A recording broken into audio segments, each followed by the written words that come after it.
Nous voulons être les meilleurs Rwandais, les meilleurs Africains possibles, mais tout en travaillant avec d'autres, avec les Français. C'est pourquoi nous allons parler français, pour collaborer avec la France. Un mot pour que vous compreniez bien, monsieur. D'abord, la stabilité dans cette région des Grands Lacs, elle sera d'abord l'affaire des pays de la région des Grands Lacs. Et le président Kagame a parfaitement raison.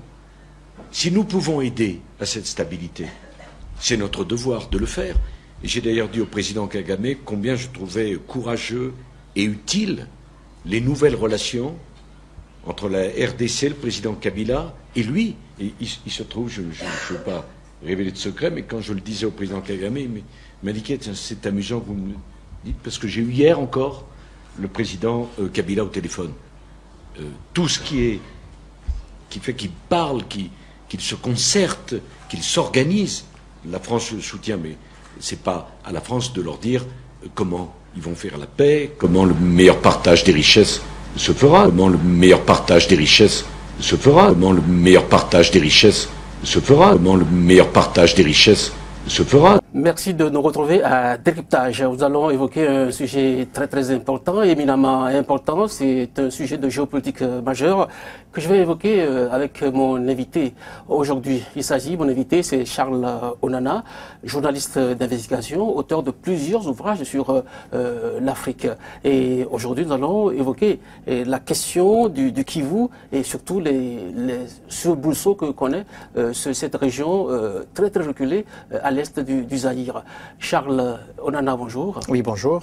Je parle du Zaïre tout à l'heure. Vous conviendrez avec moi que je veux parler du Kivu. La RDC, bien sûr. En termes plus clairs. Est-ce qu'on peut nous présenter concrètement le Kivu? Le Kivu, comment vous le localisez par rapport à la RD Congo? Le Kivu est une région qui est située à l'est de la RDC, donc une zone frontalière entre le Rwanda et la République démocratique du Congo. Cette région, donc, qui est en bordure de la frontière rwandaise, est bourrée de matières premières et surtout de minerais rares qui sont aujourd'hui convoités par les multinationales et bien entendu un certain nombre d'États occidentaux. Vous avez fait donc un travail de fond sur cette région et là ça me rappelle cette proposition du chef de l'État français Nicolas Sarkozy qui suggérait que la paix dans cette région dépendrait du partage des richesses entre le Rwanda et la RD Congo. Oui, lorsque le président Sarkozy a fait cette déclaration en 2009 et qu'il recevait les ambassadeurs, je pense qu'il n'a pas dit quelque chose d'exceptionnel. Figurez-vous que j'ai obtenu des documents confidentiels de l'Union européenne qui expliquent que depuis 2005, l'actuel président de la RDC, Joseph Kabila, était disposé à partager ses ressources avec le Rwanda voisin. Or, quand on sait que le président Joseph Kabila avait fait partie de l'AFDL en 1997, donc l'armée qui avait accompagné son père, Laurent Désiré Kabila, au pouvoir, on a constaté également que depuis cette période jusqu'à l'assassinat de son père, eh bien, dès 1998, l'armée patriotique rwandaise a attaqué l'est du pays et depuis cette période-là, la guerre ne s'est jamais arrêtée. Et on ne comprend pas pourquoi le président du Congo, de la RDC, n'a jamais mis en déroute de façon totale et définitive ces incursions répétées et régulières de l'armée patriotique rwandaise dans son pays. Mais manque de volonté politique, vous voulez dire, ou bien arrière-pensée, d'autres calculs Je constate tout simplement qu'il y a un laisser-faire, une espèce de blanc-seing qui a été donné au Rwanda du fait qu'ils auraient été victimes d'un génocide en 1994. Eh bien, le Rwanda a violé le territoire congolais, ce qui est répréhensible non seulement sur le plan du droit international, mais qui est aujourd'hui par l'OUA avait reconnu l'intangibilité des frontières héritées de la colonisation. On ne comprend pas pourquoi le Rwanda ayant violé le droit international, eh bien le Rwanda n'a jamais pu bénéficier de reproches de la part de la communauté internationale, pas plus que l'Union africaine n'a pris des décisions extrêmement fortes pour empêcher au moins que cette situation se perpétue et que d'autres pays aient l'intention de faire la même chose à l'égard de leurs voisins. Vous semblez accréditer la thèse selon laquelle le Rwanda aurait des visées impérialistes sur le Nord Kivu? Écoutez, ce n'est pas moi qui le dis. L'ancien président du Rwanda, M. Pasteur Bizimungu, aujourd'hui emprisonné par son successeur Paul Kagame, avait lui-même dit qu'il fallait refaire la carte de l'Afrique et notamment, il demandait qu'on revise la conférence de Berlin. Eh bien, à l'époque, cette déclaration paraissait tout à fait ubuesque et surprenante pour beaucoup d'Africains, mais on a constaté que dès 1997, lorsque le président Kabila est arrivé appuyé par l'armée rwandaise et bien sûr l'armée angolaise, le Rwanda avait un second agenda. Non seulement il voulait profiter de cette situation pour faire massacrer des populations Hutus qu'il disait menacer la sécurité de l'État, mais en plus de cela, ils se sont installés autour des mines de diamants et de coltan qui peuplent la région est du Congo. Et depuis cette période-là, évidemment, plusieurs rapports des Nations Unies ont mis le Rwanda en cause dans le pillage des ressources. Jusqu'à ce jour, parmi tous ces rapports, eh bien, ils n'ont jamais abouti à une condamnation claire et nette de la communauté internationale à l'égard du Rwanda. Mais Charles Oulana, qu'est-ce qui explique cette visée expansionniste? Est-ce que c'est les raisons démographiques, la richesse du sous-sol suffisent à expliquer cette visée expansionniste du Rwanda? Je pense que le Rwanda est une main qui exécute un plan beaucoup plus global et plus important qui est conçu en Occident, au profit des multinationales et d'un certain nombre d'États, dont les États-Unis et la Grande-Bretagne, qui ont toujours cautionné le Rwanda dans ses visées impérialistes à l'égard du Congo, mais également la plupart des multinationales qui bénéficient aujourd'hui de l'extraction du coltan qui sert à fabriquer les téléphones portables et qui sert aussi dans l'industrie aéronautique. Tous ces minerais extrêmement rares qui sont à l'est du Congo font aujourd'hui la pluie et le beau temps des multinationales. Donc je crois que ces visées impérialistes qui peuvent paraître des visées politiques, géopolitiques à l'intérieur du continent africain sont plutôt des visées géopolitiques des grandes puissances qui veulent s'emparer des richesses sur une partie du territoire important parce que figurez-vous que depuis de très nombreuses années, les géologues ont toujours considéré la RDC comme un scandale géologique. Et ça lui cause tant d'ennuis, tant de soucis, trop riche pour être stable.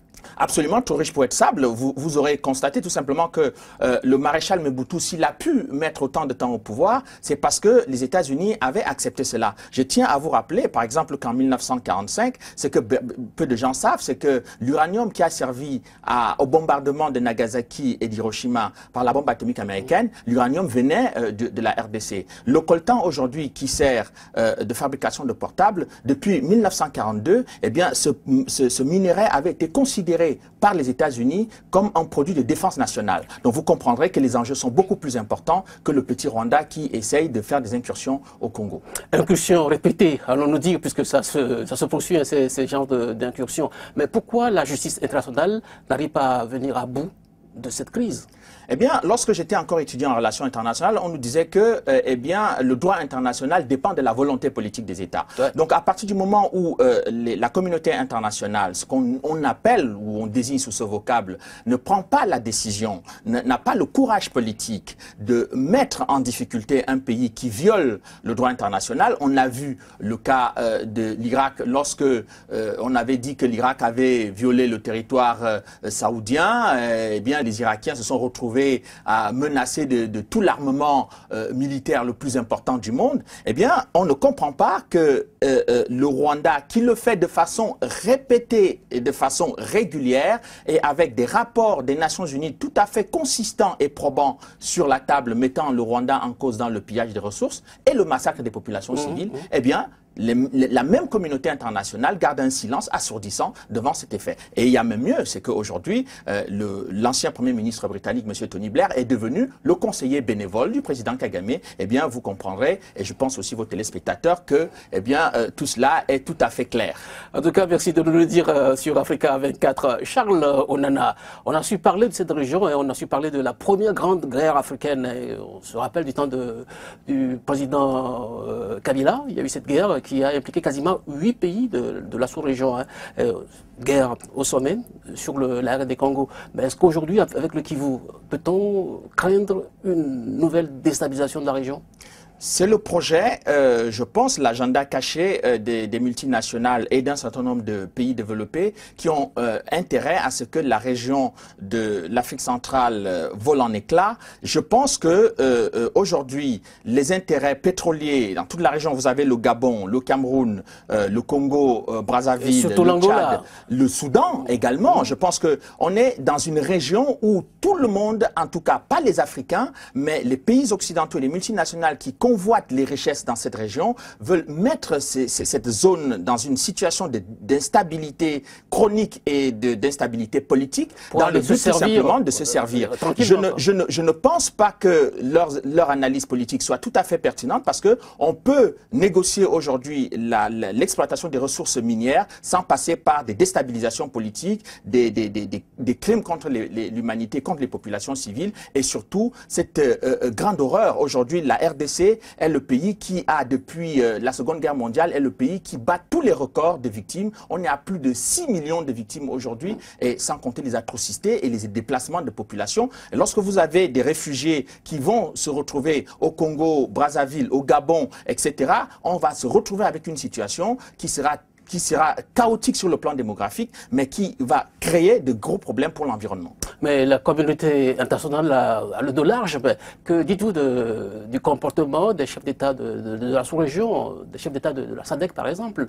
Mais leur impuissance. Je pense déjà qu'en Afrique centrale, beaucoup de chefs d'État, du fait peut-être de la longévité au pouvoir, ont perdu aussi un peu le sens des réalités, d'autres qui essayent de protéger leurs intérêts. Mais je crois qu'il y a, ils se trompent un peu d'analyse parce que ils ne peuvent pas être en sécurité lorsque un pays est déstabilisé et surtout lorsqu'un pays comme la RDC a des frontières avec 9 pays voisins. Donc je pense que sur le plan géopolitique, l'Union africaine et les responsables politiques de la région doivent saisir ce problème à bras le corps pour créer des conditions de dialogue, pour créer des conditions de pacification politique et surtout pour permettre aux populations de cette région de vivre quand même finalement en paix malgré toutes ces richesses. Mais il y a la guerre Kagame et Kabila et au cœur de cette guerre, il y a bien sûr Laurent Nkunda, toujours en difficulté. Mais comment sortir cette région de l'impasse, Charles Onana? Je pense que la première chose à faire aujourd'hui, c'est de faire arrêter les visées expansionnistes rwandaises. Tous les éléments aujourd'hui... Comment? Oui, on en parle il y a plus de quasiment 15 ans. Je pense qu'il faut que les Africains désignent clairement le soutien des États-Unis, de la Grande-Bretagne, derrière le Rwanda comme une infraction au droit international. Obama peut changer quelque chose? Obama peut changer quelque chose? Mais je pense que les espoirs sont portés vers Obama parce qu'il est peut-être d'origine africaine. Il faut espérer que peut-être cette dimension-là peut peut-être aider dans la pacification. Mais je crains parce que les forces qui ont agi lors des événements de 1994 aux côtés du président Clinton, beaucoup de personnalités de ce gouvernement sont aujourd'hui dans le gouvernement d'Obama. Donc il va y avoir forcément une bataille politique extrêmement forte à l'intérieur du gouvernement américain et il faut espérer que ce soit les idées progressistes et les idées positives qui vont l'emporter sur les idées guerrières. Peut-on encore compter sur l'ONU dans le règlement de cette crise? Non, je ne pense pas qu'on peut compter sur l'ONU et je crois que les Africains seraient très naïfs de penser que l'ONU peut régler des problèmes. Aujourd'hui, on constate que depuis en 1994, lorsque la crise du Rwanda a éclaté, l'ONU était là depuis plusieurs années. On constate également que depuis que la MONUC est arrivée au Congo, les femmes ont été de plus en plus violées, les enfants ont été de plus en plus recrutés pour faire la guerre et je ne crois pas que les mandats que le Conseil de sécurité confie à l'ONU sont de nature à régler les problèmes. Donc l'ONU peut régler des problèmes si les mandats qui lui sont confiés correspondent effectivement à la situation concrète sur le terrain. Mais dès lors où ces mandats empêchent l'ONU d'intervenir ou d'agir conformément au droit international, eh bien évidemment on ne peut pas aboutir à une solution viable. Charles Onana, je vous remercie. Merci. Bien, le décryptage se referme. Je viens de recevoir pour vous Charles Onana, auteur de cet ouvrage. C'est Tueur Tutsi au cœur de la tragédie congolaise. Un livre très intéressant qui vient de paraître. Restez sur Africa 24 et merci. À cause du fait qu'il y a encore des résidus des anciens génocidaires, donc ils s'appellent FDLR. Ils ont changé de nom, ils ne sont plus ex-FAR et Interamwe comme c'était au début. Et il y a aussi un problème fondamental au Congo. Le Congo n'a pas d'armée. C'est une armée qui n'est pas entraînée, qui n'est pas payé, qui n'est pas nourri et qui se paye sur la population civile. Justement, vous pensez, vous le dites d'ailleurs dans votre livre, qu'un partage des ressources du Kivu est nécessaire pour une paix durable dans la région? Moi, je crois qu'il y a d'un côté un pays qui est très grand avec une population limitée, de l'autre côté deux pays, parce que c'est aussi le Burundi et le Rwanda, qui ont une population de 300 habitants par kilomètre carré qui est énorme et qui n'ont pas de ressources naturelles. Donc ça, c'est vraiment la recette idéale pour des conflits permanents. Moi, je crois qu'on devrait trouver un accord pour que les frontières puissent s'ouvrir. Il n'est pas nécessaire de déplacer les frontières. Il faut les ouvrir, que les gens puissent se bouger librement et qu'il puisse y avoir des accords d'exploitation des ressources dans l'intérêt des deux pays ou des trois pays si on inclut aussi le Burundi. Vamos a meterla, tú, solo ponga,